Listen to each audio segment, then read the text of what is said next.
பெரும்பாலான நாடுகளில் சாலைப் பணிகள் நடக்கும்போது பாதைகளை மூடிவிட்டு போக்குவரத்தை குறைக்கிறார்கள். ஆனால் சுவிட்சர்லாந்து மட்டும் முழு போக்குவரத்து அமைப்பும் நிதானமாக இயங்கும் ஒரு புத்திசாலித்தனமான முறையை உருவாக்கியுள்ளது.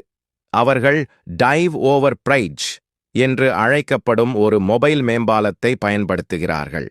இது சாலை பணி நடக்கும் பகுதியின் மீது முழுவதும் உயரமாக அமைக்கப்படுகிறது.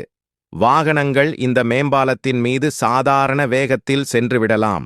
அதே நேரத்தில் கீழே தொழிலாளர்கள் பாதுகாப்பாக சாலை பழுது பார்க்க முடிகிறது. இந்த அமைப்பு சுமார் 257 மீட்டர் நீளமாக இருக்கும். மேலும் ஒரு நாளில் அதை களைந்து வேறு இடத்துக்கு எடுத்துச் சென்று மீண்டும் அமைக்க முடியும். இதனால் போக்குவரத்து மெதுவாகாது, நீண்ட வரிசைகள், நெரிசல்கள் ஏற்படாது, தொழிலாளர்கள் பாதுகாப்பாக இருப்பார்கள்.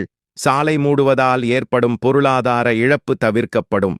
இன்னும் பல நாடுகள் பாதை மூடல்கள், மாற்றுச் சாலைகள், மணிநேர காத்திருப்புகள் போன்றவற்றையே பயன்படுத்திக் கொண்டிருக்கின்றன.